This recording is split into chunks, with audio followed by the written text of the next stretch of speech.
подарканы беріп үлгермесем бірге жарыласың сразу бар ғой жаңағы. Деп тұрасың да есікті ашып қаласың да мынау саған дейсің бар ғой. Ана подарканы көрген кезде банадан бері жиналып отырған ашудың бәрі функ етіп шығып кетеді ғой. Бірақ жүректен денеден шығып кеткенмен түрін бермейді ғой. Ой, түрі әлі бүйтіп тұрады. Ана подаркаға көзі жеткен жоқта не екенін білмейді ғой. Ертерек беріліп қалмайын деп жатырғандағыша. Не ол дейді жаңа. Мынау саған алсайшы десең. Деп кәдімгі сақина ғой жаңағы саусағына тағып алады да ашу ақырын тарайды.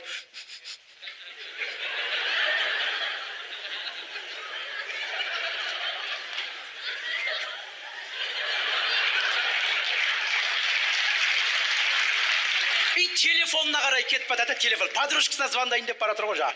Подружкасына 16 екеу сөйлесіп қойған. Сенікі бар ма, менікі жоқ па, әлі жер қойды. Енді айту керек қой, менікі келді, подарка алып келді, сенікі әлі жоқ па деп. Ана ішін удай ашыту керек қой жаңа. Ол әйелдердің психологиясы сондай. Мен кей кезде ойлаймын, вот еркектер ашуланып жатқан кезде подарка беріп көрдіңіздер ме? Вот еркек ашуланып жатқан кезде ешкім подарка бермейді ғой. Еркектер ашуланып жатқан кезде, мынау саған деш, кетші адам жылады демейді. Подарка беретін уақытта қонекөші адам жылады deyip бар. Одан сайын жындап кетеді ғой. Ана подарка өзі жын болып көрініп тұрады сразу бар. Сосын біз еркектер 1-2 сағат өткеннен кейін өкінеді екенбіз ғой. Кәдімгідей өкінесің. Бекер алмадым бар ғой. Мен үшін сатып алды ғой, барып бар ғой. Той, бір сондай бір мінезім бар менің бар. Не болды екен, не алды екен деп ішімнен де. Сөйтсем әйелдер де өкінеді екен, бекер алдым дейді екен бар ғой.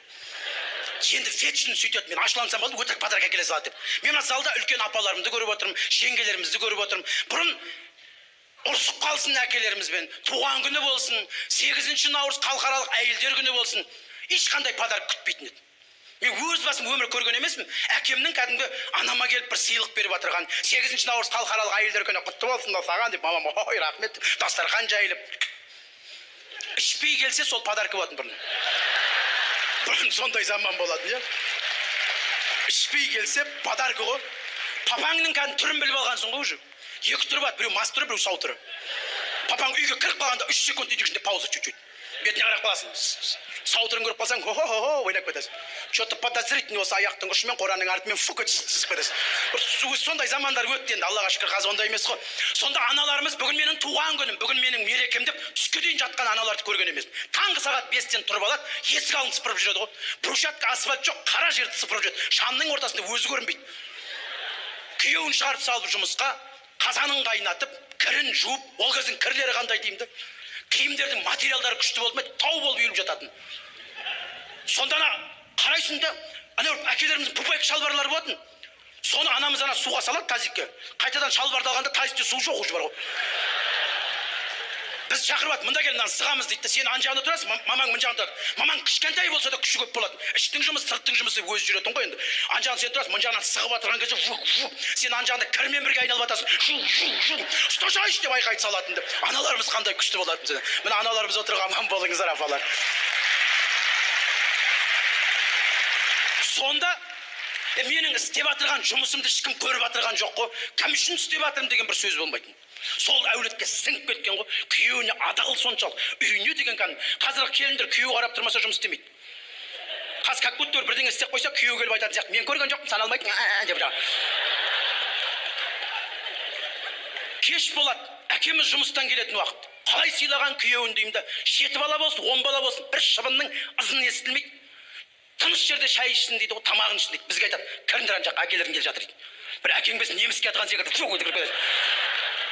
Сол кездің балдары жыламайтын, сол кезде балдарда бір жылау деген сезім жоқ ау деймін. Бір жастағы баланың өзі дыбысын шығармай жылайтын ғой.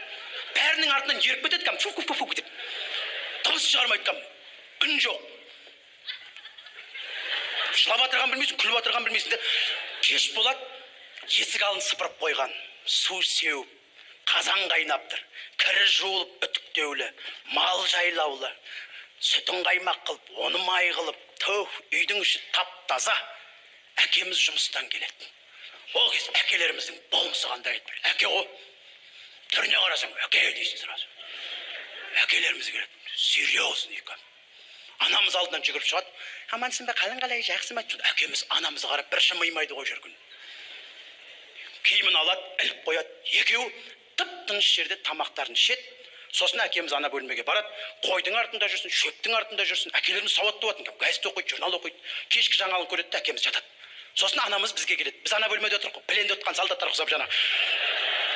Бізге келіп, жүріңдер тамақтарын жеп алыңдар. Біз біріміз, артымыздан біріміз көлге кетіп батырған үйректер құсап, бір үн шығармай, аяқтың ұшымен тамағымызды ішіп аламыз да, бір жатыңдар дейді. Бәріміз қайтадан түнк етіп жата қаласың бір.